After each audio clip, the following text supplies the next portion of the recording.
जय गुरु जी। संगत जी, वीडियो को लाइक कीजिए, चैनल को सब्सक्राइब कीजिए और बेल आइकन को प्रेस कर दीजिए ताकि आपको लेटेस्ट वीडियोस की जानकारी अच्छे से मिल सके। जय गुरु जी। संगत जी, गुरु जी का अनंतम शुक्राना, गुरु जी के श्री चरणों में कोटि कोटि प्रणाम। और गुरु जी की प्यारी संगत को भी जय गुरु जी। संगत जी, इंसान जीवन में गलतियाँ करके उतना दुखी नहीं होता है जितना कि वे बार बार इन गलतियों के बारे में सोच कर होता है। जीवन के बदल जाने में कभी भी वक्त नहीं लगता, कभी कभी वक्त बदल जाने में पूरा जीवन लग जाता है। इसलिए संगत जी, आपको जो मिलता है वह आपके लिए बेहतर होता है। आप नहीं जानते, लेकिन देने वाला अच्छी तरह इस बात को जानता है। इसलिए संगत जी, गुरु जी ने हमें जो भी दिया है हमें खुले हाथ में से स्वीकार करना चाहिए। कोई रिग्रेट नहीं करना चाहिए। आगे भी जो देंगे गुरु जी हमारी बेहतरी के लिए देंगे, हमारे कल्याण के लिए ही देंगे। गुरु जी के श्री चरणों में नतमस्तक होकर पूरी श्रद्धा के साथ उनकी हर एक बात को मानिए, उनका अनुसरण कीजिए, जितना ज़्यादा हो सके सत्संग में भाग लीजिए। संगत जी, आज का सत्संग भी बहुत सुंदर है, बहुत खास और बहुत ही महत्वपूर्ण है। आप सत्संग अंत तक सुने, पूरा सुने। आप जानते हैं सत्संग के हर शब्द में बहुत सारी ब्लेसिंग्स होती हैं गुरु जी की, और हमारे लिए कई सारे ढेर सारे जवाब होते हैं। अगर आप भी अपना सत्संग हमें शेयर करना चाहते हैं तो सुंदर दिखावट में हिंदी में ईमेल आईडी और व्हाट्सएप पर शेयर कर सकते हो। यदि आप चाहें तो ईमेल आईडी व्हाट्सएप पर टाइप भी कर सकते हैं। तो चलिए संगत जी, आज का सत्संग शुरू करते हैं। संगत जी, आज का जो सत्संग है वह गुरु जी की प्यारी पुरानी संगत का। आज हम शिल्पा आंटी को का सुनेंगे, जो गुरु जी की प्यारी और पुरानी संगत है। जय गुरु जी। शुक्राना गुरु जी, अनंतम शुक्राना मेरे मालिक कि आपने मुझे मौका दिया सत्संग शेयर करने का। सारी संगत को भी जय गुरु जी। गुरु जी हमेशा कहा करते थे कि तुम मुझसे कब जुड़े हो तुम्हें खुद ही नहीं मालूम है। मुझे जब तुम्हें बुलाना है मैं तभी बुलाऊंगा, चाहे तुम कितनी भी कोशिश करो। तो 96-97 की बात है। मेरी मदर इन लॉ बहुत बीमार थी, वो डायलिसिस पर थी। तो वीना कोचर आंटी ने मुझे कहा कि तू जलंधर में गुरु जी है, वहाँ लेके जा, तेरी मदर इन लॉ पक्का ठीक हो जाएंगी। गुरु जी का देश था ही नहीं, हमें पहुँचना ही नहीं था, तो हम कैसे जा सकते हैं। मेरी बड़ी इच्छा हुई वहाँ जाने की, परंतु जब बुलावा ही नहीं था तो कैसे पहुँच सकते थे। बहुत साल बीत गए संगत जी, और लगभग 2006 की बात है। और उन दिनों मेरी सिस्टर इन लॉ के जो फादर इन लॉ थे उन्हें कैंसर था, वह काफ़ी बीमार थे, हॉस्पिटल में थे। तो मेरी सिस्टर इन लॉ की जो बिटिया है उसने मेरे हस्बैंड को फ़ोन किया और बोला, मामा जी मम्मी पापा तो जाएंगे ही नहीं, मेरी फ्रेंड ने बताया कि छतरपुर में कोई गुरुजी हैं, तो आज आप मुझे वहाँ ले जाएंगे, मेरे दादाजी ठीक हो जाएंगे, वे बहुत सफ़र कर रहे हैं। मेरे हस्बैंड बड़े प्यार से अपनी नीज को गुरुजी के आश्रम लेके गए, एम्पायर स्टेट। और जब ये लोग वहाँ गए तो मेरे हस्बैंड को पता नहीं क्या लगा, ऐसे लगने लगा उन्हें कि जैसे सब कुछ मिल गया हो। उन्होंने डेली जाना शुरू कर दिया मंदिर में। वो मेरी नीज को भी डेली लेके जाते थे, शाम को चले जाया करते थे, लंगर प्रसाद करके वापस आते थे। और ऐसा बहुत दिन तक चलता रहा। मैं कभी गई नहीं थी, मुझे यह भी पता नहीं था कि यह वही गुरुजी हैं जो कोचर आंटी ने मुझे बताया था। कई साल पहले तो एक दिन मैं हस्बैंड से बोला कि शिल्पा तुझे भी ले करके चलता हूँ गुरुजी के पास, वहाँ बहुत अच्छा लगता है और मैं वहाँ जाता हूँ तो बड़ी शांति मिलती है, तू भी चल मेरे साथ में भी तू भी तैयार हो जा। वहाँ जाके मत्था टेका हमने बहुत बहुत अच्छा लगा, बहुत शांति महसूस हुई। अब गुरुजी की मेहर देखिए, मेरे आगे वाली लाइन में सबीना कोचर आंटी बैठी थी और इतने में सबीना कोचर आंटी ने पीछे मुड़ के देखा और मुझे देख के बोलती है, अरे शिल्पा तू बैठी है, चल बाहर चलते हैं जहाँ पर गाड़ियाँ पार्क होती हैं, वहाँ रुक के बातें करते हैं, मैं तुझे गुरुजी के बारे में और बताती हूँ। अब चलकर सबीना मैं बाहर बैठ गए और 1.5-2 घंटे तक सबीना मेरे साथ अपना सत्संग शेयर करती थी। और फिर लंगर का समय हो गया, मेरे अंकल भी वहीं थे, हम सब ने लंगर किया और लंगर करने के बाद आज्ञा लेकर घर जाना होता है। तो इतने में सबीना कोचर आंटी ने मुझे कहा कि शिल्पा एक काम कर, तू रुक जा, मैं तुझे गुरुजी से मिलवाती हूँ। और संगत जी, वो मेरी फ्रेंड थी बचपन की। मुझे लगा कि वो मुझे किसी गलत रास्ते ले नहीं जा रही है, तो जैसा उसने कहा मैंने चुपचाप उसकी बात मान ली और हम लोग वहाँ रुक गए। और थोड़ी देर बाद हमारी बारी आई, माथा टेका, गुरुजी से आशीर्वाद लिया। तो जैसे ही हम माथा टेक के उठे, सबीना ने बोला कि गुरुजी यह मेरी, और उसके शब्द भी पूरे नहीं होते। इतने में गुरुजी ने बोला, हाँ हाँ मैंने पता है, ये तेरी बचपन की फ्रेंड, और ये भी पता है गुरुजी ने कि तू 2 घंटे से बाहर बैठी और इसे सारा सत्संग सुनाया तूने। मुझे देख के गुरुजी ने कहा कल्याण, और मैं बहुत खुश हुई सुनकर। और गुरुजी ने मुझे देख के बोला ये राधा स्वामी हैं। और जब गुरुजी ने मुझे बोला तो मैं सुनकर चुप हो गई कि राधा स्वामी, और मुझे लगा कि मेरे पेरेंट्स हैं तो आर्य समाजी हैं। अब मुझे समझ में नहीं आया कि गुरुजी क्यों बोल रहे हैं कि राधा स्वामी हैं। मैंने हस्बैंड को बोला, हस्बैंड भी बोले कि कोई बात नहीं, तू घर चल। अगले दिन मैंने अपनी मदर को फ़ोन किया तो मैंने मम्मी को बोला कि मम्मी मैं गुरुजी के यहाँ गई थी। उन्होंने बोला कि हम राधा स्वामी हैं। वो कैसे? तो मम्मी बोली कि कोई शिल्पा, तुझे पता नहीं है, तेरे नानके हैं, तेरे नाना के परिवार वाले वो राधा स्वामी हैं, और इधर मेरे हस्बैंड की मदर की तरफ भी सब लोग राधा स्वामी हैं। तो मम्मी ने कहा कि शिल्पा अगली बार से मैं भी जैसा चलूँगी। हम लोग रेगुलरली जाने लगे। मैं स्पेशल स्कूल में प्रिंसिपल के तौर पर काम करती थी। मैं अपना काम ख़त्म कर लेती थी, हस्बैंड मुझे वहाँ पिकअप करने आ जाते थे।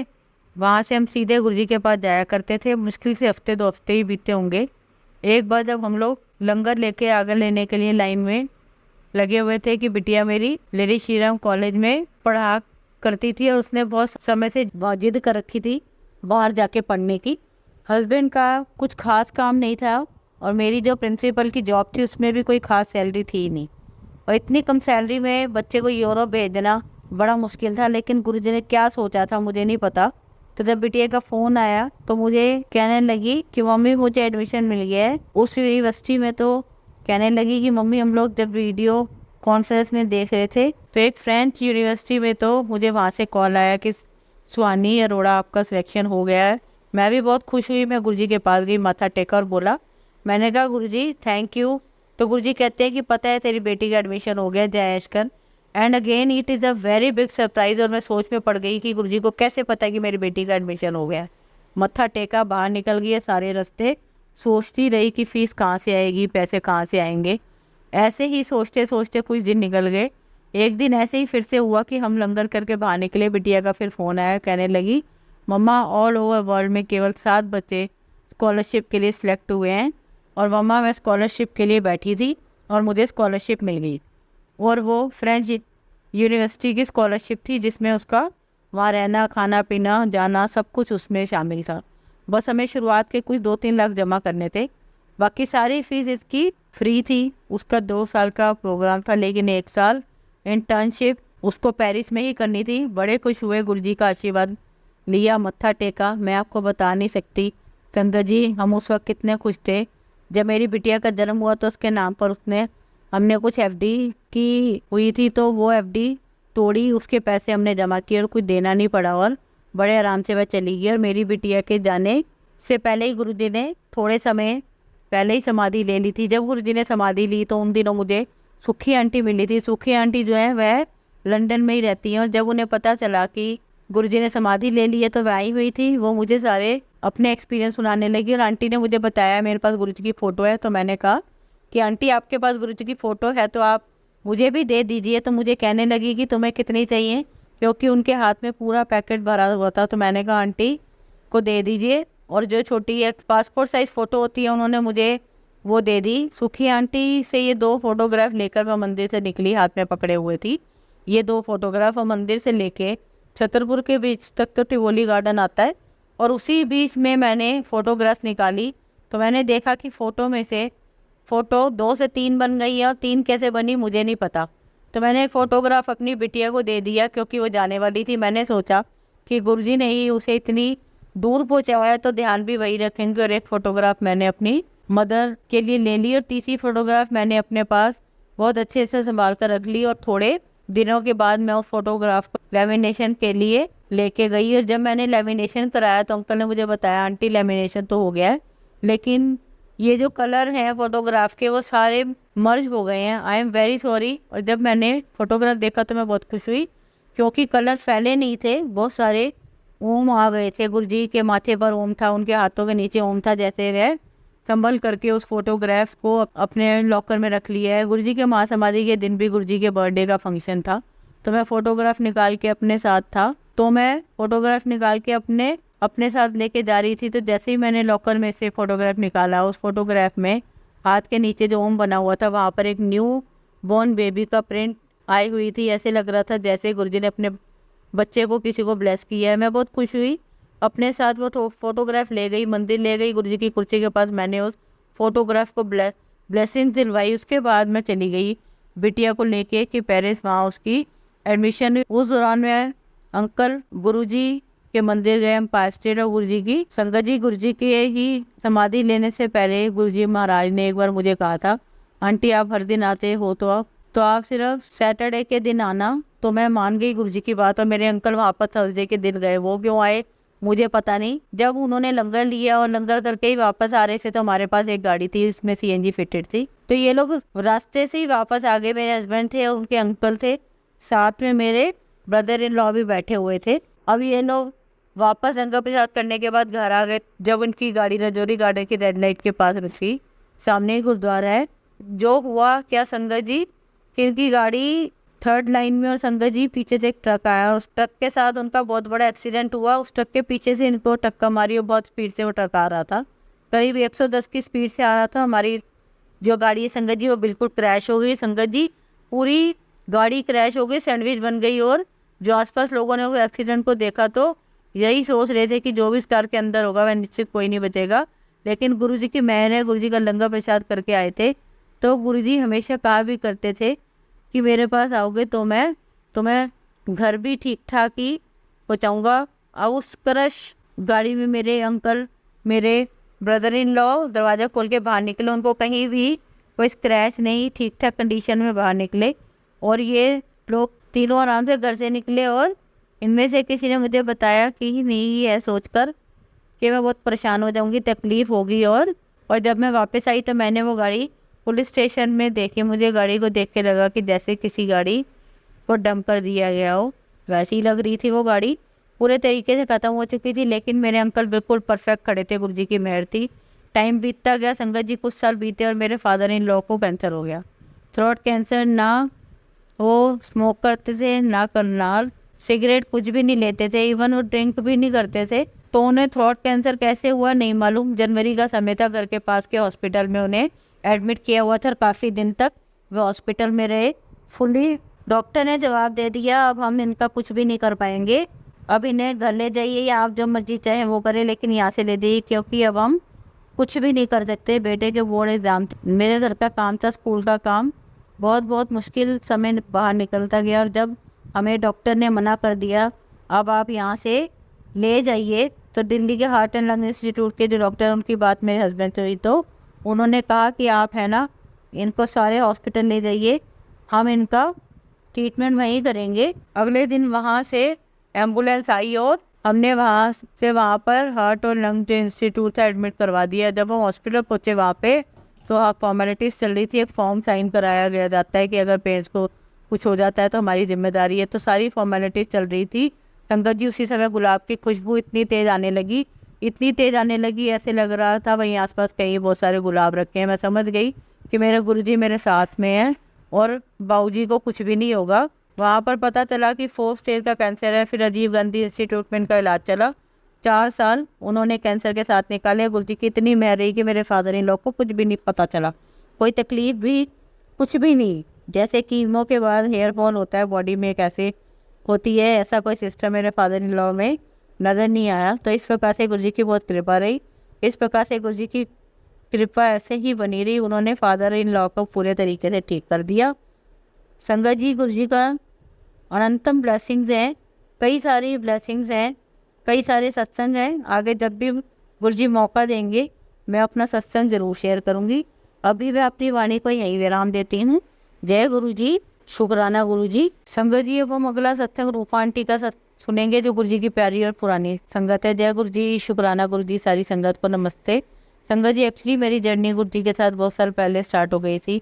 मुझे ऐसे लगता कोई बचपन मेरा बंगला साहिब से निकला। मैं मम्मी के साथ आया करती थी, फिर शादी हो गई, फिर हम साईं मंदिर जाने लगे। वहाँ पर हर थर्सडे को हम लोग खिचड़ी बना के ले जाया करते थे और बांटा करते थे। मैं उस सेवा में हिस्सा लेती थी और बहुत अच्छा लगता था हमको। वहाँ साईं बाबा के सामने बैठती, उनसे बातें करती, दिल का हाल सुनाती हूँ। मुझे ऐसे लगता जैसे वो मुझे हर बात का जवाब दे रहे हैं। इस तरह बहुत साल निकल गए और फिर मेरी छोटी बेटी की शादी का समय आया। जो मेरी होने वाली समधन थी वो गुरुजी के साथ अटैच थी। और जब मेरी समधन ने गुरुजी से बात की कि हम शादी का चर्चा चला रहे हैं और हमारी समधन से रूपा आंटी से बात करने जा रहे हैं, तो गुरुजी ने कहा एक काम करो रूपा, खुद आंटी को यहाँ बुलाओ, मैं बात करूँगा। तो वह गुरुजी की मेहरबानी थी कि मैं वहाँ पर पहुँच गई और जब मैं वहाँ पर पहुँची तो उसके बाद तो लाइफ में पीछे देखने का कोई सवाल ही पैदा नहीं होता था। गुरुजी के साथ ऐसे जुड़े वहाँ से फिर कभी नहीं, और कहीं भी जाने का मन नहीं किया। बस यही होता था कि कब शाम गुरुजी के पास जाके बैठे, लंगर खाए, फिर और पिलर के पीछे पीछे बैठते थे, नजरें चुराते थे कि कहीं ऐसा ना हो कि गुरुजी हमें बोल दें कि चलो अब तुम जाओ। और इसी तरीके से बहुत साल निकल गए। गुरुजी ने अपने सानिध्य में रखा, बहुत प्यार दिया, और इसी बात की हमें बहुत खुशी है। संगत जी, अब कुछ साल पहले की बात है जब मेरे अंकल का कैंसर का ऑपरेशन हुआ। आप विश्वास रखिए संगत जी, ये ऑपरेशन ऐसे करवा दिया जैसे टॉन्सिल्स का ऑपरेशन हो। 15 दिन के अंदर बायोप्सी हो गई, सारा ट्रीटमेंट हो गया, ऑपरेशन हो गया, और 15 दिन के बाद he is very fit and fine, and बिना किसी कीमो के and without any radiation. Even doctor भी बहुत सरप्राइज थे कि ऐसे कैसे वो बिल्कुल ठीक हो गए। और कैंसर भी उनके फूड पाइप के ऊपर था, उन्हें कोई तकलीफ नहीं होती थी, ना अनहेजिलनेस होता था, ना दर्द होता था, ना कोई तकलीफ होती थी। बस इतना होता था कि वो खाते ज़रा कम थे, उनके घर के खाने में बहुत मिर्ची लगी, लेकिन जब भी लंगर आता वो बड़े शौक से खाते, उन्हें बड़ी मिर्ची का एहसास ही नहीं होता था। इसी लंगर ने उन्हें शक्ति दी, इसी लंगर ने उन्हें आत्मविश्वास दिया, और इसी लंगर ने उनकी सारी तकलीफ़ें दूर की। गुरुजी की कृपा से जब उनका कैंसर डायग्नोज हुआ, बड़े से बड़े डॉक्टर, बड़े से बड़े जो ऑन्कोलॉजिस्ट से उनका अपार्टमेंट हो गया, उनका अपॉइंटमेंट हो गया, सब कुछ फिक्स हो गया, लिमिटिंग फिक्स हो गई, ऑपरेशन फिक्स हो गया। 15 दिन के अंदर अंदर सब कुछ ओके, वो बिल्कुल ठीक ठाक होके बाहर आ गए। संगत जी, जो कुछ भी हुआ उनके ट्रीटमेंट में, या तो वो मंडे के दिन हुआ था, वो थर्सडे या फिर थर्सडे का दिन था। संगत जी, मंडे को ही हमारी सेवा होती है, तो बच्चों ने मुझे कहा कि आप तो अपनी सेवा मंदिर में करके आ जाओ, हम सब देख लेंगे। ओटी में अब तक सारी तैयारियां हो गई थी। मैं मंदिर में फिर से जल प्रसाद लेके हॉस्पिटल पहुंची, उसके बाद जल प्रसाद पिलाया, ओटी में चले गए, बस ऑपरेशन हुआ, बाहर आए। बस उस रात को थोड़ा सा उन्हें अनहेजी सा हुआ। संगत जी, नॉर्मली कैंसर पेशेंट को 6 से 7 दिन बाद छुट्टी मिलती है, इन्हें 3 दिन बाद ही छुट्टी मिल गई। थैंक यू गुरुजी कि आपने हमें इतने बड़े कष्ट से, इतनी बड़ी तकलीफ से बाहर निकाल दिया। आपको मैं एक बात और बताना चाहूँगी संगत जी की हमारी किचन की एक आंटी है, उनके घर पे सत्संग था और सैटरडे का दिन था। सैटरडे के दिन हमारी सेवा होती है, तो मैंने गुरुजी से अरदास की, गुरुजी मेरा सत्संग में जाने का भी मन कर रहा है, लेकिन मैं सेवा छोड़कर तो नहीं जाऊँगी, आप ही बता दीजिए कि मैं क्या करूँ। तो गुरुजी ने मुझे रात में ड्रीम में दर्शन दिए, बताया कि आंटी के घर में सत्संग हो रहा है, गद्दी लगी है और गद्दी के पास एक छोटी सी जगह बची हुई है चरणों में, वहाँ पे जहाँ मैं बैठी होती हूँ। तो समझ गई कि गुरुजी आप कह रहे थे कि तू सत्संग पर चली जा, तो मैं अगले दिन सेवा पे न जाके सत्संग पर चलेगी। और संगत जी, जब मैं वहाँ गई तो आप बिलीव कीजिए पूरा हॉल भरा हुआ था, कोई जगह खाली नहीं थी, सिर्फ उतनी ही जगह खाली थी जो चरणों के पास बची हुई हो, जो मैंने सपने में देखी थी। मैं वहाँ जा कर के बैठ गई। संगत जी, जब मैं वहाँ पीछे से निकल के आगे आ गई तो अंकल जी वहाँ चाय प्रसाद बांट रहे थे, तो उन्होंने शायद मुझे नहीं देखा कि मैं वहाँ बैठी रही और मुझे चाय प्रसाद नहीं मिला। तो मैंने मन में सोचा कि शायद गुरुजी की मर्जी होगी, गुरुजी को अगर चाय प्रसाद पिलाना होगा तो पिला देंगे। थोड़ी देर के बाद फिर जिन अंकल के घर पे सत्संग था, वे अंकल एक ट्रे में चाय प्रसाद, उसके उनके बाद यहाँ प्रसाद का भोग बना था वो लेके आए, तो मैंने वो खा लिया। और बाद में उन्होंने मुझे बताया कि जब वह दूसरे कमरे में ध्यान में बैठे हुए थे सत्संग में, तो गुरुजी ने आके उन्हें कहा कि उसे प्रसाद दे, उसे प्रसाद नहीं मिला। थैंक यू सो मच गुरुजी कि आपको हर जगह अपनी संगत का, हर समय अपनी संगत का बहुत ध्यान रहता है। फिर एक बार और सत्संग हुआ संगत जी, एक दिन, एक ही दिन में 2 जगह सत्संग थे, एक आंटी के घर पर था और एक अंकल के घर पे था। और संगत जी, मुझे दोनों ही सत्संग अटेंड करने का बहुत मन था, लेकिन अंकल के घर पर मैं कभी नहीं गई थी और हमेशा वो कहा करते थे कि आंटी आप हमारे यहाँ कभी नहीं आते हो। तो मैंने कहा कि अंकल कोई बात नहीं, आप बहुत दूर रहते हो और सत्संग का टाइम भी ऐसा रहता है कि इतनी दूर मैं आ नहीं सकती है, तो कोई बात नहीं, फिर कभी किसी दिन मैं आऊँगी अपने घर पे। संगत जी, उस दिन भी मैंने गुरुजी से पूछा, गुरुजी आप ही बताओ कि आंटी पास रहती है मैं जाऊँ या अंकल जो दूर रहते हैं मैं वहाँ जाऊँ। संगत जी, गुरुजी ने मुझे ड्रीम में घर दिखाया, छोटा सा घर, उस घर के हॉल में से निकलकर हमें कमरे छोटे से कमरे में जाते हैं जहाँ गुरुजी की गद्दी लगी है, पर गुरुजी गद्दी पर नहीं बैठे हैं, वो गद्दी के पास साइड पे बैठे हुए थे। तो मैं समझ गई कि गुरुजी आप चाहते हैं कि मैं अंकल के घर पर सत्संग में चली जाऊँ। तो मैंने सोचा कोई बात नहीं, मैं कैब लेके चली जाती। संगत जी, जब मैं वहाँ पहुँची तो आप बिलीव करिए वही गद्दी, वही कलर, सेम जो मैंने सपने में देखा था वही सब कुछ था। और वहीं पे गुरुजी के चरणों के पास एक छोटी सी जगह थी जहाँ पर मैं बैठी थी, वहाँ पर मैं बैठी तो मुझे वहाँ गुरुजी नजर आए, गद्दी पर वाइट चोले में मुस्कुरा रहे थे। मुझे लगा कि मुझे मुस्कुराते हुए बोल रहे कि तू आ गई यहाँ पर सत्संग में। और सपने में मैं जिस हॉल से निकल करके गई, मैं उसी हॉल में आके बैठ गई। फिर संगत जी, इसी तरीके से गुरुजी के साथ हमारी जर्नी चलती रहती है। एक दिन ऐसा सत्संग संगत जी, मेरा मन बहुत उदास था कि कभी कभी हम ना बच्चों की तरह बिहेव करने लग जाते हैं, क्योंकि मैंने मम्मी के साथ बहुत समय गुजारा है, बहुत टाइम काटा है, तो मुझे उनकी बहुत याद आ रही है। तो रात में मैं गुरुजी के स्वरूप के सामने बैठी, मैंने कहा गुरुजी आज मेरा मन बहुत उदास है, मैं रो भी दी। ऐसे ही चलते चलते मैं सो भी गई और फिर रात में गुरुजी मेरे सपने में आए और उन्होंने मुझे दिखाया कि बहुत बड़ा हॉल है और गुरुजी दूर गद्दी पे बैठे हुए हैं। मैं कोने में जा कर के चुपचाप सी बैठी हुई थी। गुरुजी ने मुझे दूर से इशारा करके बुलाया था। जब मैं उनके पास जाती हूँ तो गुरुजी मुझे बोलते हैं कि हुआ क्या है।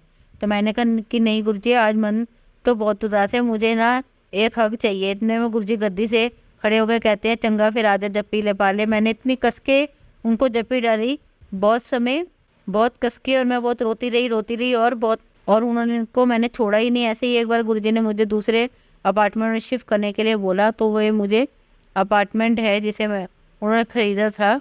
तो साल भर तो ऐसे ही पड़ा रहा। तो हमने सोचा कि अब गुरुजी का हुक्म है और खाली भी पड़ा हुआ है तो शिफ्ट करते हैं। तो हमने सोचा काम हम करवाते हैं, और जिस कमरे में हमने सोचा कि मंदिर बनवाए गुरुजी का, तो वहाँ पे हम जो भी वो करवाएं, इंटीरियर करवाएं, टाइल लगवाएं, वो सब कुछ नीचे गिर जाए। इस दीवार पे जितना भी इंटीरियर करवाया वो सब नीचे गिर जाए।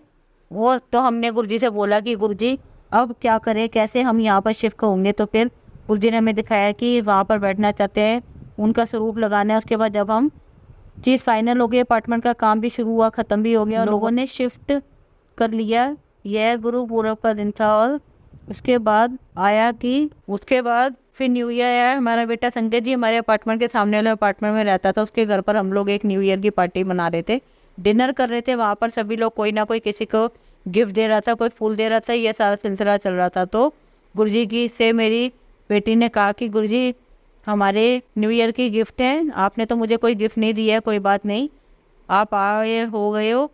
हम सब अपने अपने अपार्टमेंट में आ गए। तो 12:15 का टाइम था। फिर वो अपने कमरे में जाती हैं। थोड़ी देर बाद मैं अपने कमरे से में ही आवाज़ देती हैं।